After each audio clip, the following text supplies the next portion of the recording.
Oh boy, it's hotter than a hoochie coochie. Hot, hot, hot. We had a cool front, or whatever you want to call it. Less humidity. Storm came. That went out the door. There was blazing saddles on side right now again. We're gonna go ahead and feed some of the animals, feed our animals, and we're gonna get back on the garden today and see what we can finish up. So hang tight. I got my sidekick. She's inside right now. She's finished up her schoolwork. So once that's done, I'll have her on taking pulling weeds and getting with this garden to get with me. It's not as easy, you know. We don't have a tractor. We don't even have a walk behind plow, tiller, nothing like that. You know, it is old school rake, hoe, and a lot of laughter, a lot of sweat, and a lot of sweat.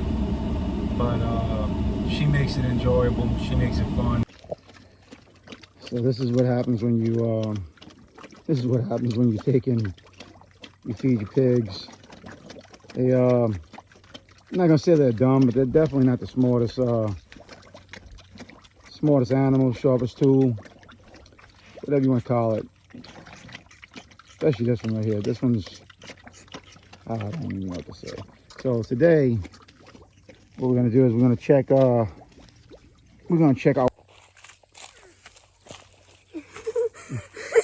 You okay back there? No. What's wrong? I'm trying not to get hit. Hey, so yeah.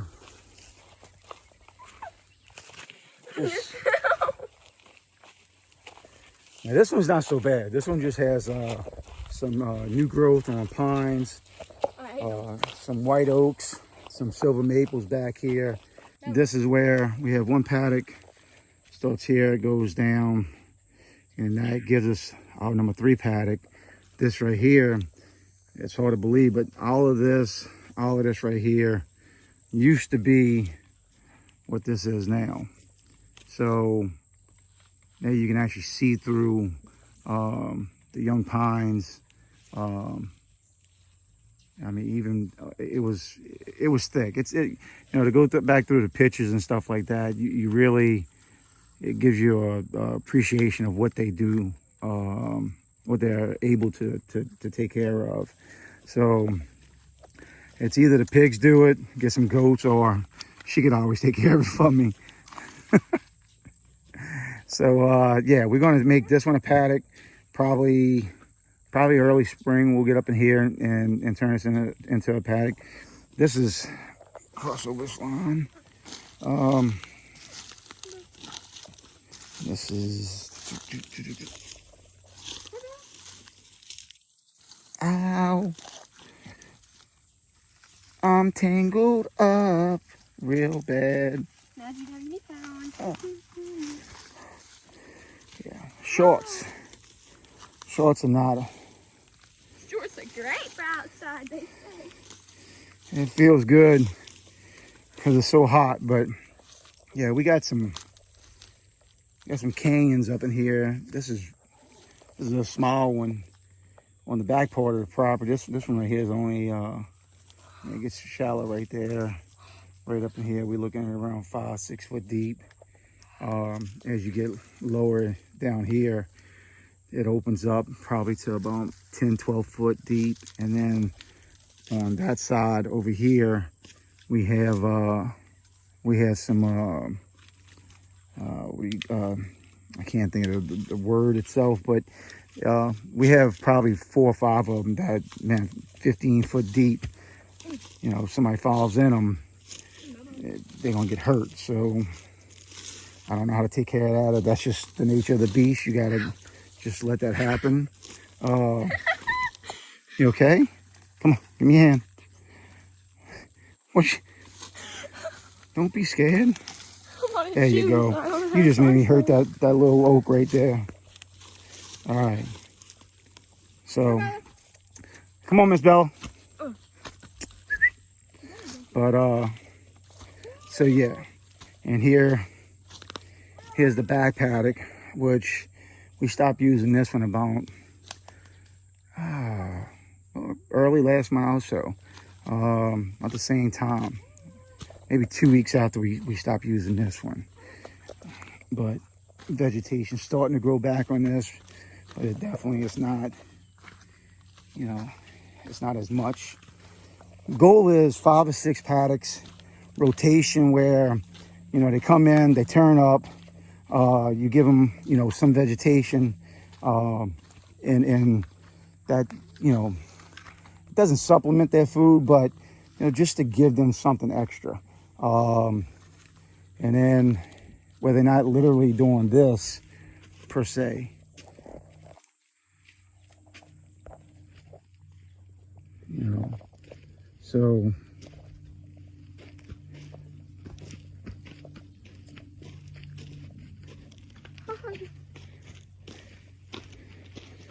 this is, you know, they made this one pretty bare, but this was the first initial one. I think I've only had this one last spring. I had this one grow back, but I overseeded with some ryegrass, let that take over. That's when I took and made that paddock over there. I let them in that paddock for about a month and a week. And this one grew back real nice, but it doesn't take much. It takes literally, probably for this size paddock right here, it took probably you've seen the difference within the first week and a half. 100% you've seen the difference. I mean, when I tell you that, as far as what they turned over. They love it. First thing is by the oaks. They love the oaks. I mean, all day long. So I was thinking about getting some, I don't know about as far as goats. They say you can take and put some goats with your pigs. Again, just starting out. I don't know. I don't know the specifics. Can I put the pig? Can I put the goats in with the pigs with only high tensile? I don't think so.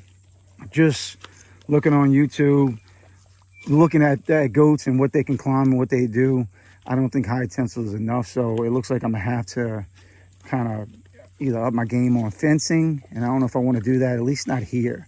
If I do the goats, it'll probably be the tree line in the back is like one of our property lines back there. And if I do goats, I'll probably do goats on the back section of the property. That way you clear out some of this stuff right here. It's hanging. It's not hanging down to the ground, but it's, you know, the pigs, they can't reach it. So let the goats come up in here and let them take care of it. Where you can see everything. You still have foliage, you know, you still have the beauty of the trees, but, you know, you don't have everything just overgrown with vines and everything else. You know, it's so pretty early spring up in here.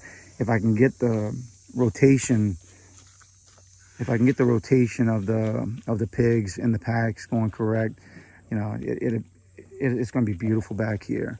I follow a couple people on Facebook, on YouTube, and they, one in particular, and what she does with her pigs on a rotation on the pasture, and what you can say in the forest, basically what I have, and how she rotates them, what they've done with the undergrowth or the overgrowth of all the foliage and stuff, the briars and stuff. I mean, they take away everything, as you can see. Now, they're good, but what they do to these, you know, like stuff like this, you know, they're not going to rub up against that. Not too much. They will take these small pines that are up here, and those small pines, I mean, it's hard to destroy them. They won't kill the tree per se, as far as, you know, just what I can tell. They don't do it by just rubbing up against them. It's the root system. They'll get underneath that root and they rut it out until there's nothing there, no stabilization for the tree itself. And, you know, I've come back here and I'm like, well, there's one right there. That was a silver maple right there on the ground. You know, it looks like it could have been a beautiful tree, but So you got you do have your good and bad with that. So yeah, this is what we're doing today. Taking care of the pigs. We're gonna take and get with the garden because somebody told me that they were gonna take care of what was it? A row a day and half a row a day. But since I did most of the work yesterday, and I'm feeling it today, you know, I believe that you should take over and do more. You're feeling it today, so there's about 2 more rows you gotta get done. See, somebody's trying to be a comedian, and I don't look at that as being a comedian because that's called sweat. It's very hot. It's very, very hot. So what do you think? What's Come on, let's go. Let's go to work. Huh? I signed up for this. Come on, man. I signed up to do fencing, not with the max. I saw Fencing is coming. Fencing is definitely coming. So are we looking at let's see what we got. I think one more row for winter crop will be sufficient enough. We still have the greenhouse that we can take and plant some tomatoes in, some bell peppers and stuff like that, and keep and have us a little, you know, a nice variety of vegetables, of summer vegetables around the winter time. We'll grow that in the greenhouse. So it's not a big greenhouse, you know, just small, just put together greenhouse, nothing spectacular. So I built it. if you build it, they will come. Is that what? Wait, did you help me build that one? Yeah. All right, I'm just I'm having a senior citizens moment. I'm sorry, I apologize. So yeah, we plan on getting a bigger one this year. Not this year, but next season. But right now, it did us good last season. Or last fall, and then, you know, it's too small. Once the heat comes, even if I picked up my sods on the plastic and stuff like that, it's not doesn't work. It's hot, very, very hot, which is doing its job, but it's too hot. So you ready to get to work? I mean, standing back here, I mean, you can't get nothing done back here. That's why we sit in the truck. The truck has AC. That's the point. You don't want to get spoiled with AC. AC can spoil a person, and the last thing I want to do is spoil you. I would like that. You know, because I love you and I want to raise you the right way. No AC. No AC. So, and next, hopefully next week we'll take and we'll start working on Old Nelly and getting. She wants Old Nelly. Old Nelly was my work truck to shoot 20 years. So we're going to get her back together. She's been down for 4 or 5 months. And just with the surgeries, I wasn't worried about it, but so she likes his truck. She likes to drive it on the property and everything, but she thinks that she's going to drive it on the street. That's not happening, not yet at least. So, but I do look forward to it. So with that, man, let's get some stuff done today. That's enough talking.